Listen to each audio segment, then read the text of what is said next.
Hello friends, ఈరోజు మనం కొయ్య తోటకూర ఎలా ఉండాలో తెలుసుకుందాం.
కొయ్య తోటకూర పెసరపప్పు ఎలా ఉండాలో ఈరోజు నేర్చుకుందాం.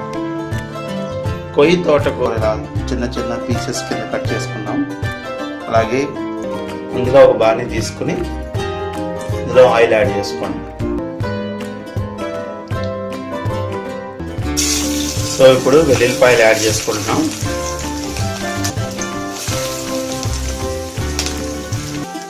అలాగే తాలింపు దినుసులు,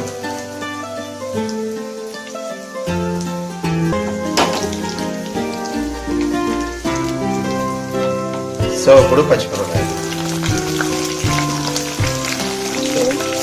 తర్వాత ఉల్లిపాయ,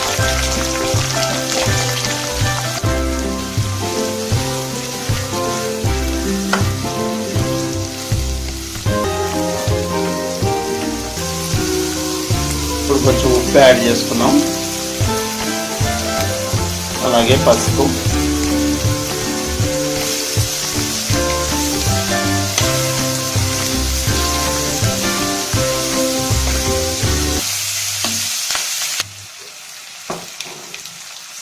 ఇప్పుడు ఒక స్పూన్ అల్లం వెల్లుల్లి పేస్ట్,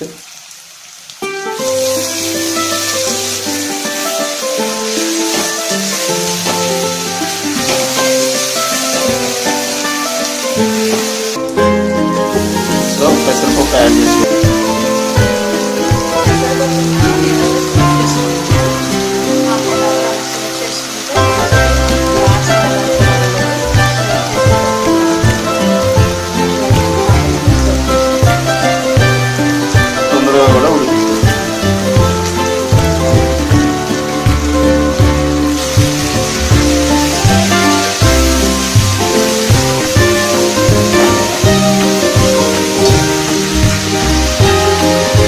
ఇప్పుడు మనం ఆకు వేసుకుంటున్నాం. ఆకుకూర చూస్తానికి ఎంత ఎక్కువ ఉన్నట్టు ఉంటుంది, కానీ మనకి చచ్చిపోతుంది.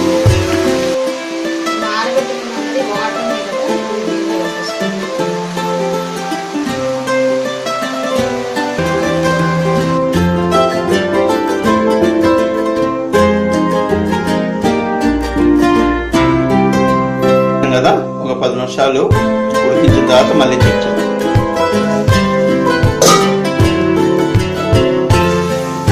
సో ఆల్మోస్ట్ 50% ఉడికిపోయింది. కొంచెం వాటర్ యాడ్ చేసుకుంటున్నాం. ఇక్కడ కింద అడుగు అంటుకోకుండా వాటర్, ఎందుకంటే దీంట్లో వాటర్ కంటెంట్ ఆకుకూరలో ఉంటుంది, కానీ మరీ ఎక్కువ ఏమి ఉండదు కాబట్టి. ఇప్పుడు కారం యాడ్ చేసుకుంటున్నాం. పెద్ద టేబుల్ స్పూన్ కారం యాడ్ చేసాం. ఇంకా పెప్పర్ కొంచెం యాడ్ చేసుకుంటున్నాం. అలాగే గరం మసాలా,